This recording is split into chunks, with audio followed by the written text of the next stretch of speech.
The Galactic Council's marble halls had never echoed with such silence. Ambassador Zexthari of the Valdoran Empire shifted uncomfortably in her bioluminescent robes, the patterns flickering with barely contained anxiety.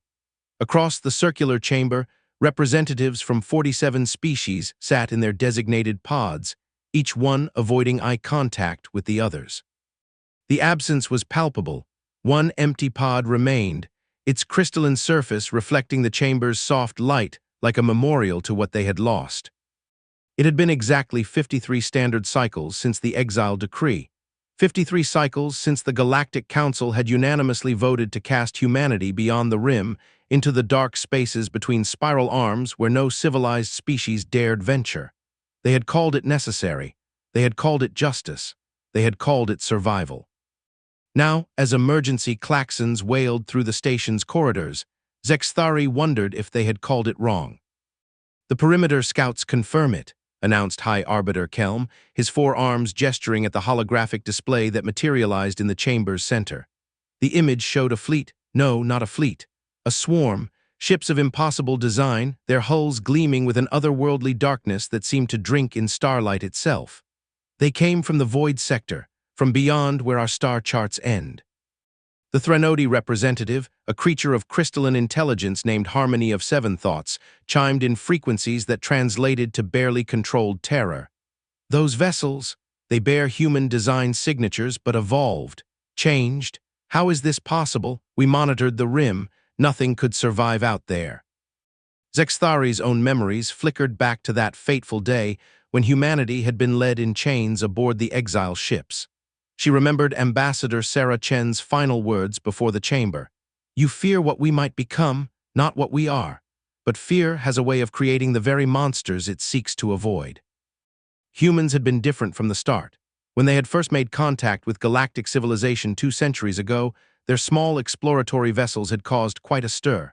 Here was a species that had achieved faster-than-light travel without the guidance of an elder race. They had developed quantum mechanics and artificial intelligence independently. Most disturbing of all, they had survived a nuclear age without destroying themselves, something only 12 species in galactic history had managed. But it wasn't their technological prowess that had ultimately terrified the Council.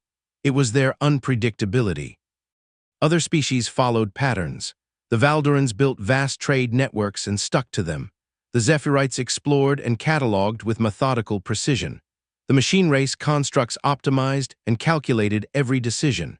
Even the warrior clans of Grithmer followed ancient codes of honor that made their actions predictable. Humans, however, seemed to delight in chaos. They would spend decades perfecting a peaceful solution to a problem, then abandon it entirely for a wild gambit that somehow worked better. They would form deep friendships with sworn enemies while simultaneously plotting against their closest allies.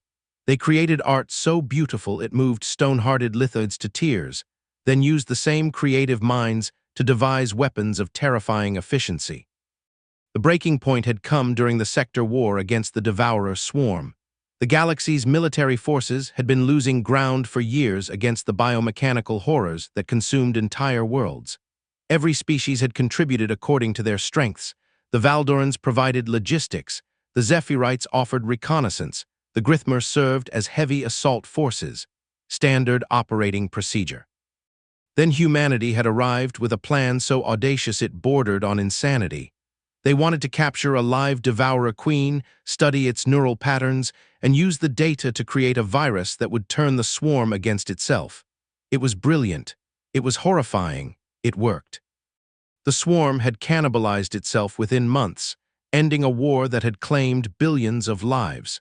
Humanity had saved the galaxy, and the galaxy had never been more afraid of them. "They fight like they have nothing to lose," General Thexan of Grithmer had reported after joint operations with human forces.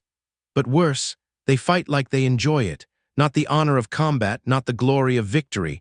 They enjoy the chaos itself, the moment when all plans fall apart and only instinct remains." The fear had grown with every interaction.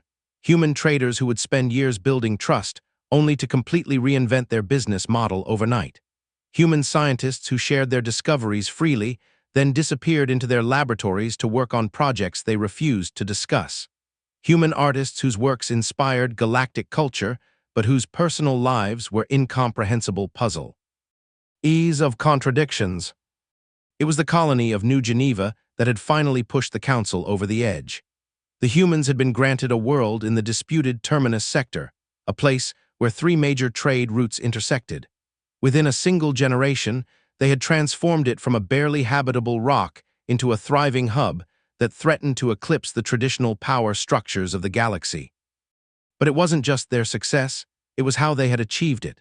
New Geneva welcomed refugees from every species, creating a cosmopolitan haven where a Valdoran merchant might share drinks with a Grithmer warrior, while a construct calculated trade routes for a Zephyrite explorer. It was beautiful. It was unprecedented. It was terrifying to species that had spent millennia maintaining careful cultural boundaries. The final straw had been the children. Second-generation humans born on New Geneva who spoke 17 languages, thought in quantum mathematics, and played games that combined Valdoran economics with Grithmer combat theory. They were still human, but also something more, something that didn't fit into any existing category. They're adapting too quickly, High Arbiter Kelm had argued during the closed sessions that led to the exile decree. In 2 centuries, they've gone from stone tools to quantum drives. In 1 generation, they've begun incorporating elements from every major galactic culture. At this rate, in 1,000 years, what will they become? What will they make us become? The vote had been unanimous, but not without regret. Even as they condemned humanity to exile beyond the rim, many council members had wept for what they were losing. Human music had begun influencing Valdoran compositions. Human literature was being translated into 17 languages. Human cooking had introduced flavor combinations that had revolutionized galactic cuisine. Ambassador Chen's final speech still haunted many who had heard it. You see us as a threat to stability, and perhaps you're right. But stability without growth is death. You've chosen safety over possibility, control over wonder. History will judge whether you saved the galaxy or condemned it to stagnation. The exile ships had been well supplied, almost luxurious by galactic standards. The Council had wanted to be fair, even in their fear.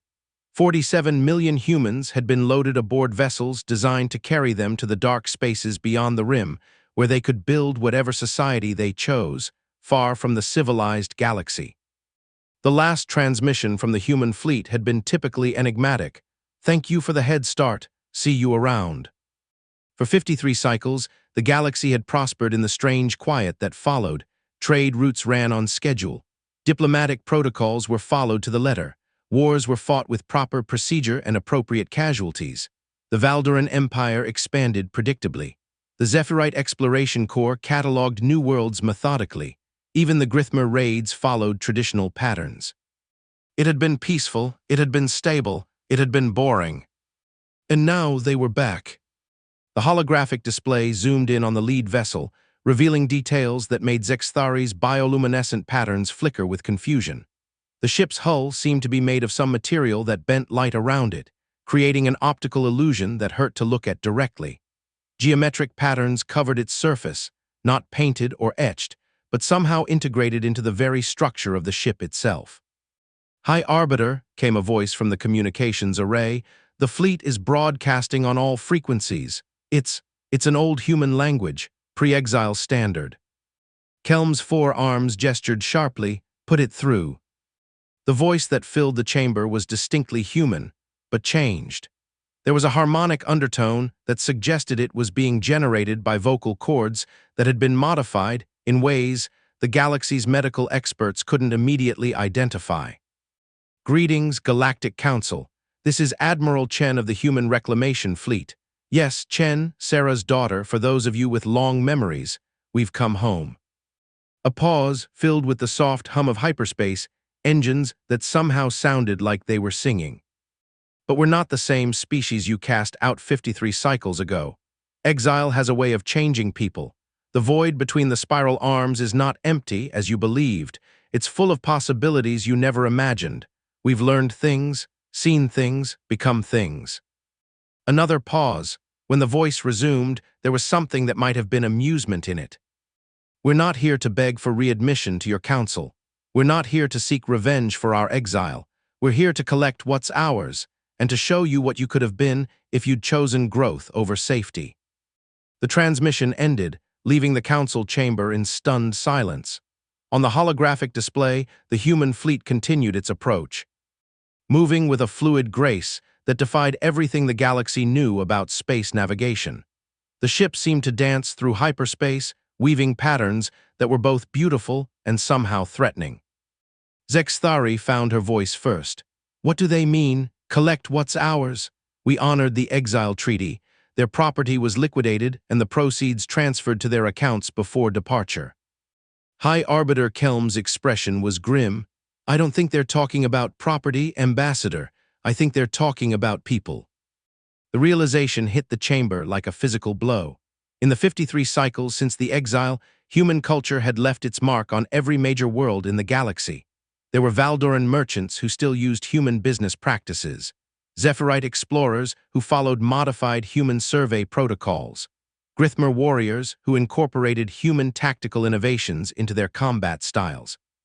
And there were the children, the ones born after the exile to parents who had been influenced by human ideas, human dreams, human ways of thinking.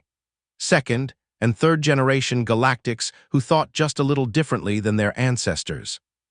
"They're not coming back as refugees," Kelm whispered, his 4 arms trembling. "They're coming back as conquerors, not to destroy us but to claim us, to make us into something new." On the display, the human fleet had reached the outer sensor perimeter. As they passed each monitoring station, the automated systems began broadcasting impossible readings. Energy signatures that violated the known laws of physics. Ship masses that seemed to shift and change from moment to moment. Hyperspace wakes that left tears in reality itself, tears that healed in patterns too beautiful to be natural. Humanity was home, but home, Zexthari realized with growing horror and fascination, would never be the same again. The first human to set foot on Galactic Council Station, Omega Prime in 53 cycles, was not what anyone expected. She materialized, and there was no other word for it, in the center of the council chamber without triggering a single security system. One moment the space was empty, the next she stood there as if she had always belonged. The woman appeared human at first glance, but as Zexthari's eyes adjusted, the differences became unsettling. Her skin held a subtle luminescence, not unlike Valdoran biopatterns, but the light seemed to come from within rather than from specialized organs. Her eyes were still recognizably human, but they held depths that suggested she was seeing far more than the visible spectrum. Most disturbing of all, her shadow moved independently of her body, stretching and contracting in patterns that hurt to follow.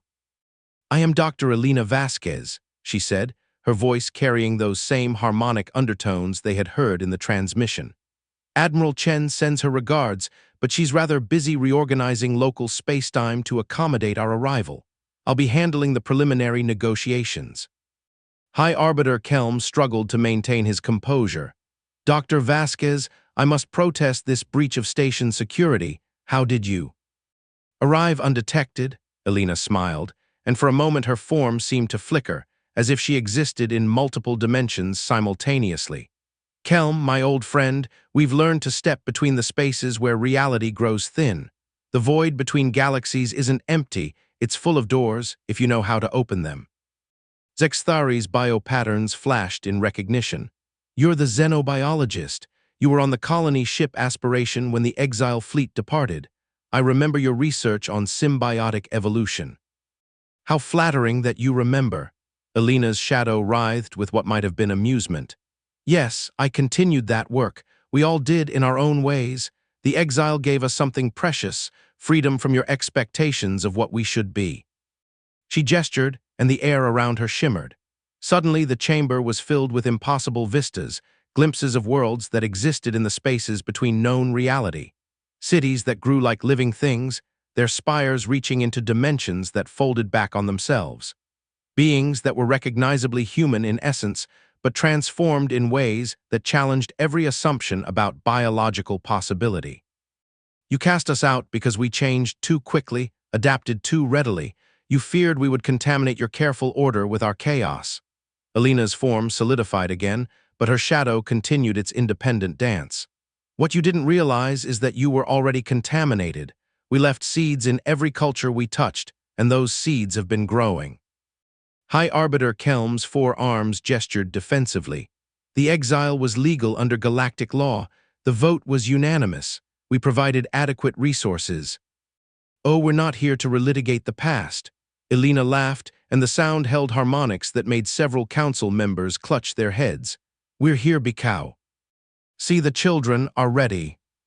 The word hung in the air like a threat. Zexthari felt her biopatterns dim with dread. What children? The ones you didn't know you were raising. Elena began to walk, or perhaps float, around the chamber's perimeter. As she passed each delegation's pod, holographic displays materialized showing footage from their respective homeworlds. The images were unsettling. Young Valdorans whose biopatterns pulsed in rhythms that matched no known genetic template. Zephyrite explorers who had begun reporting discoveries that shouldn't have been possible with their species' methodical approach.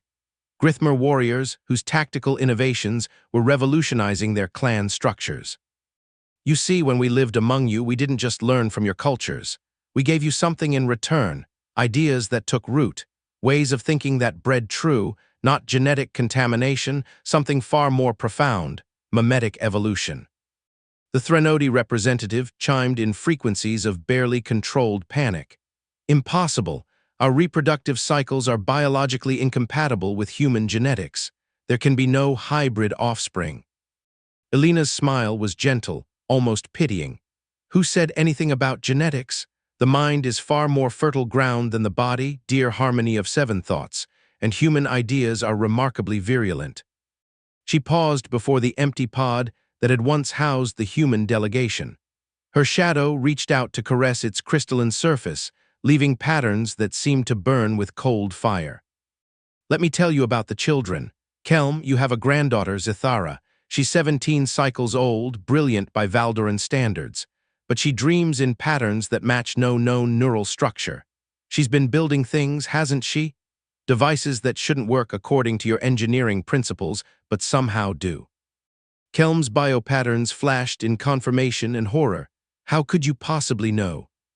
Because she's one of ours now, not by blood, but by thought. Every child born in the last 50 cycles who showed even a spark of human-like innovation has been unconsciously following patterns we embedded in your cultural DNA before we left. The chamber erupted in chaos. Representatives began shouting in 17 different languages, demanding explanations, denying possibilities, calling for security forces that somehow couldn't seem to locate the source of the disturbance. Elena raised her hand, and silence fell like a physical weight. The children aren't just random mutations. They're a generation designed to bridge the gap between what you are and what you could become. We've been waiting for them to mature, to reach the age where they could understand their true nature. Zexthari found her voice. You're talking about mind control, mental slavery. Am I? Elena's form flickered again, and for a moment she appeared as she had 53 cycles ago, young, enthusiastic, purely human. Tell me, Zexthari, when your own daughter writes poetry that moves you to tears, do you feel enslaved by her words? When a new idea changes how you see the universe, are you a victim or a beneficiary? That's different. That's natural growth. Is it? How do you know? Elena's voice carried depths that seemed to echo from the void itself. Every thought you've ever had was shaped by thoughts that came before it. Every innovation builds on previous innovations.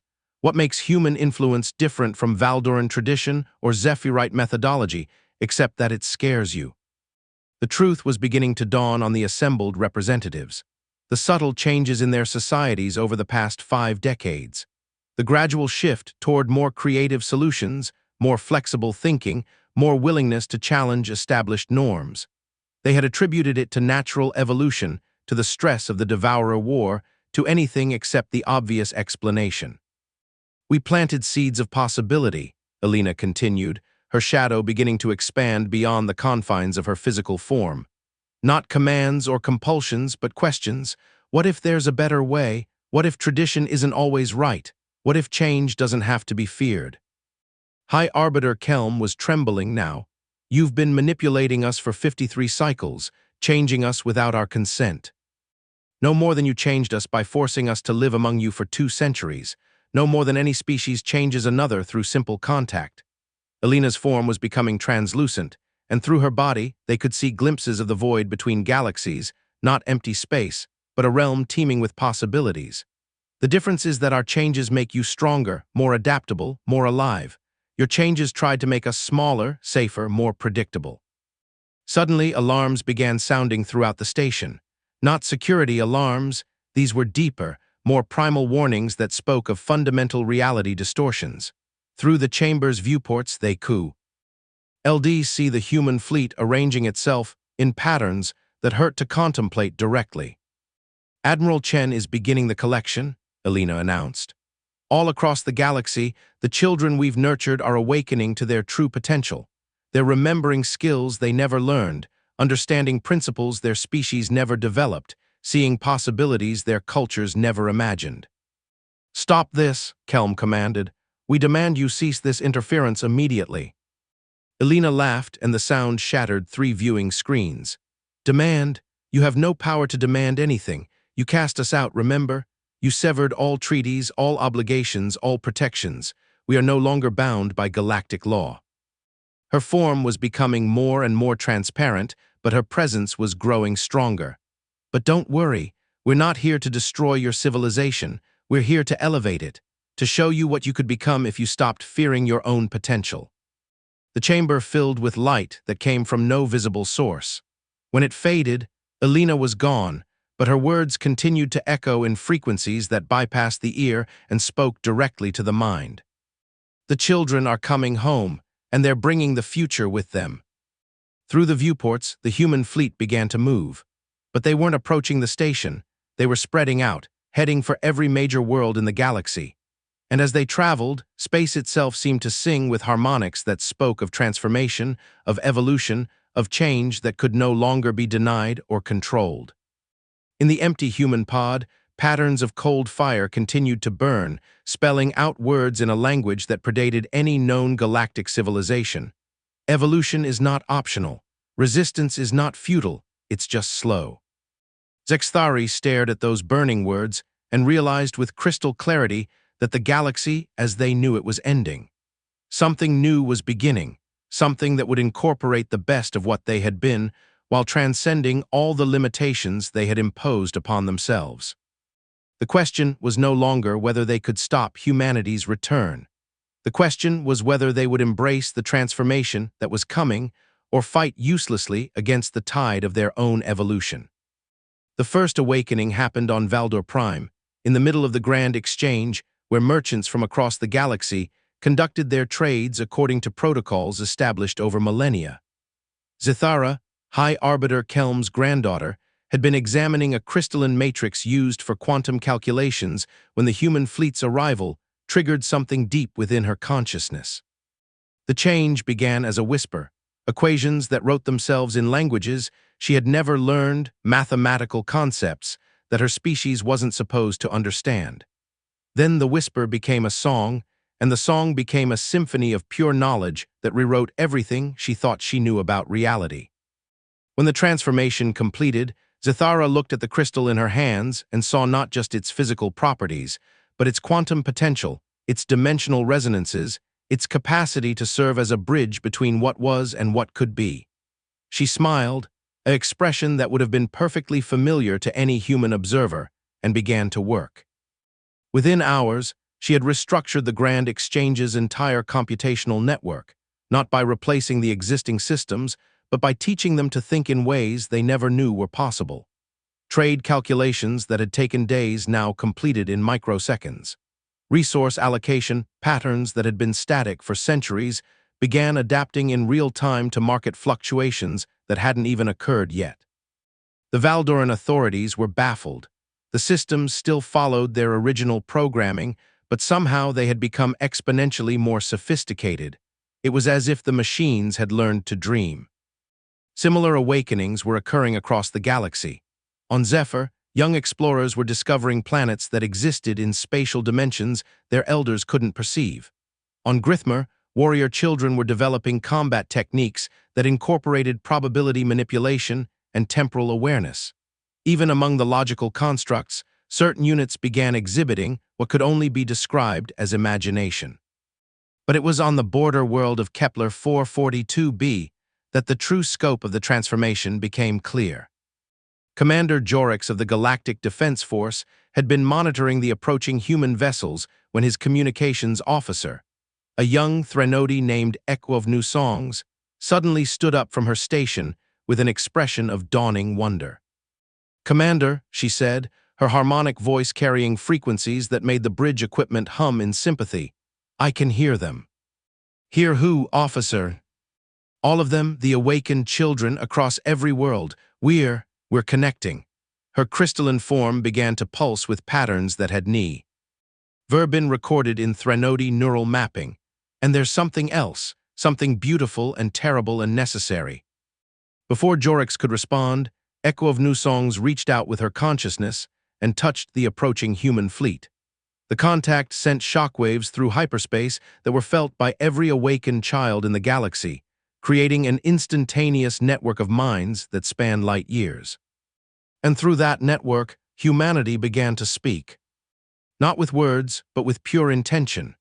They shared memories of their exile, visions of what they had discovered in the void between galaxies, and most importantly, their understanding of what the galaxy could become if it stopped limiting itself to the possible and embraced the inevitable. The void hadn't been empty. It had been pregnant with potential, raw possibility waiting to be shaped by minds capable of imagining beyond the constraints of established reality. Humanity had spent 53 cycles learning to midwife new forms of existence, to nurture concepts that existed in the spaces between thoughts, to become gardeners of reality itself. They had evolved beyond the need for purely physical existence, but they hadn't abandoned their humanity. Instead, they had distilled it to its essence, the relentless drive to grow, to change, to become more than what they were. And now they were offering that same gift to the galaxy that had cast them out. Back on the council station, Zexthari felt the psychic resonance wash over her like a tide of liquid starlight. For a moment, she experienced existence as the awakened children did, seeing not just what was, but what could be. The sensation was overwhelming, terrifying, and absolutely addictive. She understood, in that instant of expanded consciousness, why the Council had been so afraid of humanity. It wasn't their technology or their unpredictability that posed a threat. It was their refusal to accept that things had to be the way they always had been. They were a species of revolutionary dreamers, and revolution was the one thing that stable civilizations feared most. But the awakening wasn't just changing individuals. It was revealing truths that had been hidden by the limitations of conventional thinking. The galaxy wasn't a collection of separate species competing for resources. It was a single organism in the early stages of evolution, with each civilization serving as a different organ in a greater body that was slowly becoming self-aware. Humanity's exile hadn't been a punishment. It had been a necessary phase of development, like a caterpillar entering its chrysalis. They had needed to transform in isolation so they could return as the catalyst for the galaxy's next evolutionary leap. High Arbiter Kelm received a priority message from his homeworld. His granddaughter had somehow convinced the Valdoran trade networks to restructure themselves as a gift economy.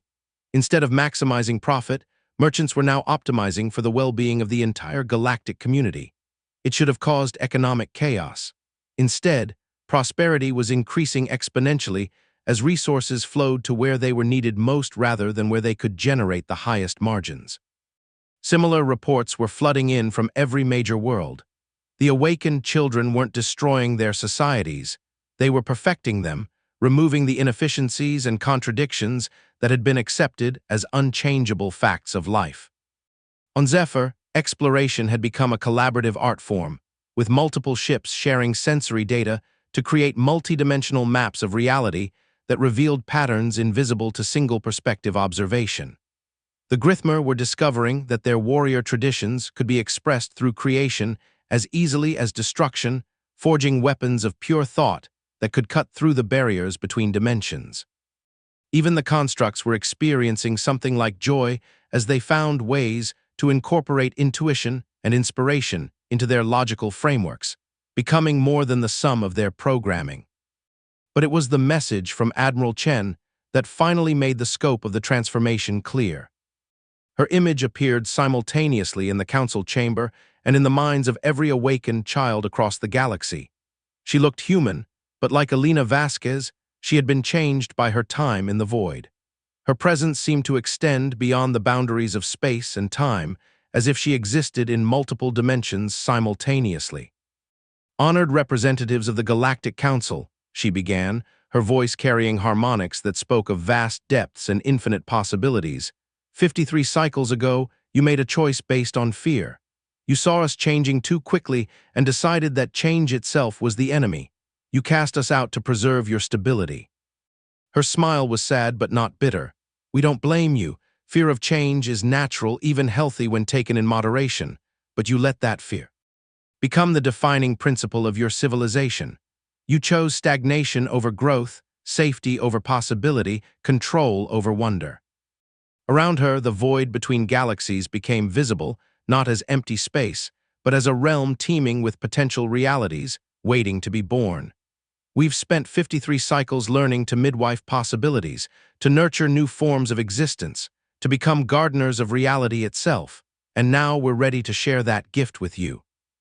The awakened children across the galaxy responded in unison, their voices joining in harmonies that rewrote the fundamental frequencies of spacetime itself.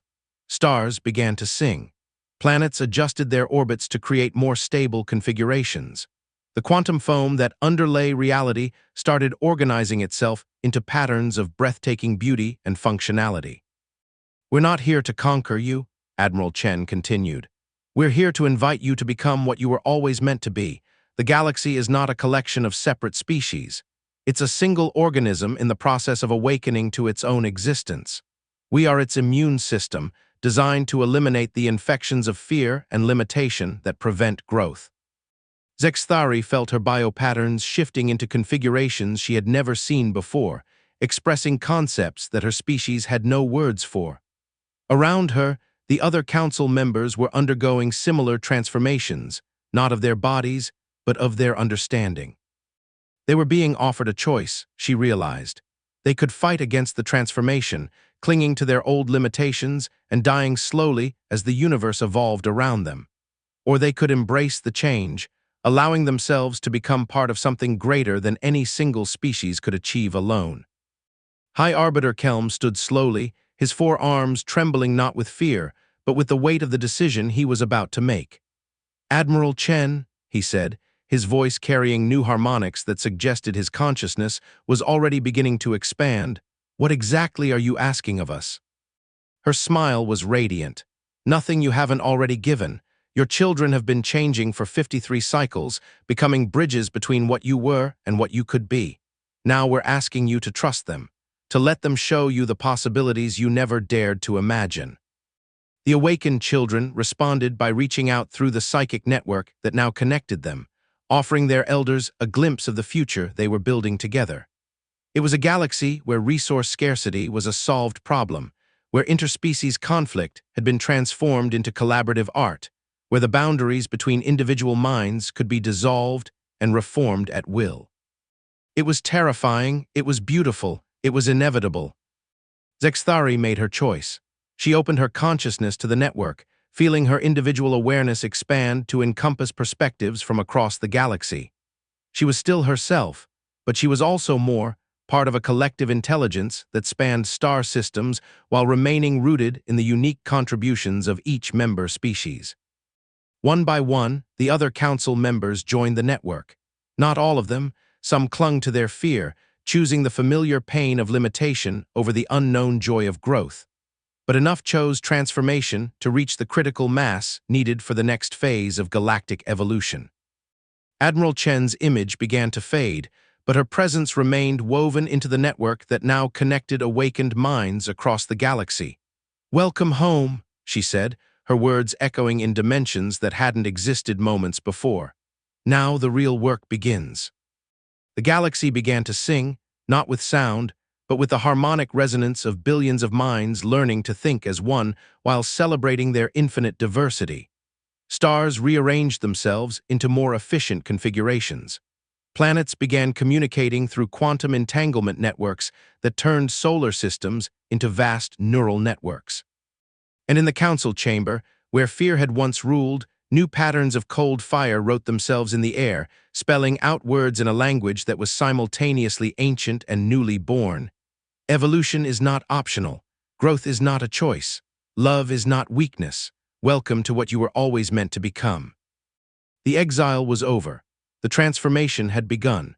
And somewhere in the spaces between realities, humanity smiled and began preparing for the next impossible thing they would help the universe discover about itself. The galaxy had cast them out in fear. They had returned in love, and love, as it turned out, was the most contagious force in existence.